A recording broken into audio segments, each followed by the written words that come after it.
अस्सलाम वालेकुम। मेरा नाम डॉक्टर राना अबरार है। मेरे साथ मौजूद हैं डॉक्टर नाज़नीन अली गौहर, गायनोकोलॉजिस्ट हैं अहमदाबाद बशीर हॉस्पिटल में। आज इनको बुलाने का मकसद चंद बुनियादी मालूमात हमने लेनी थी।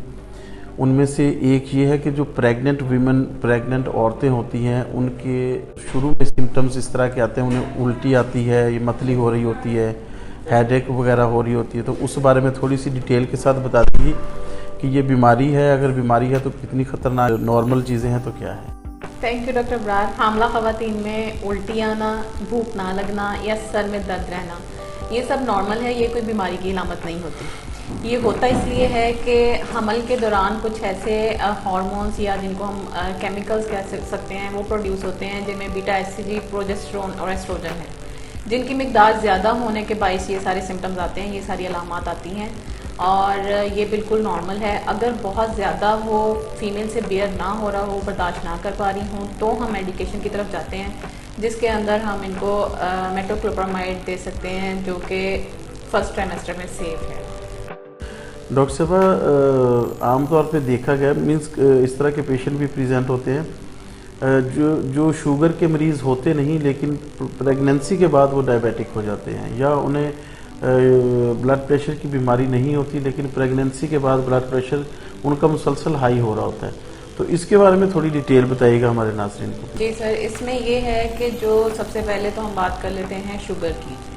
जो पेशेंट्स को पहले से नहीं होती, प्रेगनेंसी के दौरान होती है, उसकी वजह ये है कि प्रेगनेंसी इटसेल्फ, मतलब जो हमल है, वो एक ऐसी सिचुएशन है, ऐसी फेज़ ऑफ लाइफ है जिसमें इंसुलिन रेजिस्टेंस हो जाती है। मतलब आपकी जो इंसुलिन बन भी रही है वो सही तरह से काम नहीं कर पा रही। जब वो सही तरह से काम नहीं कर पा रही तो इसका मतलब है कि आपका सारा ग्लूकोज जो है वो आपके ब्लड वेसल्स में, आपके खून में मौजूद है।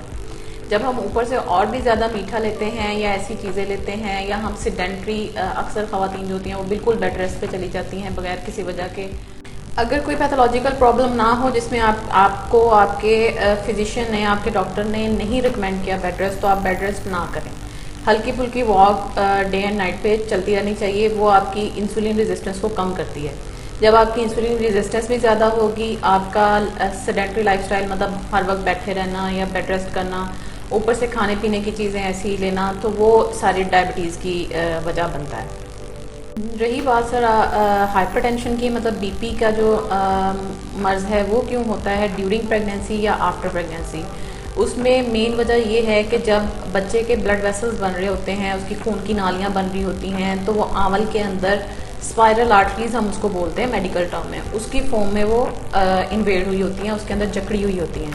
जब वो प्रॉपरली इन्वेड नहीं होती, उनमें कोई एबनॉर्मल ग्रोथ होती है या कोई भी मसला होता है, तो फिर ये सिस्टेमिक हाइपरटेंशन, यानी कि माँ के अंदर उस ब्लड वेसल को कॉम्पनसेट करने के लिए बीपी ज़्यादा रहना शुरू हो जाता है।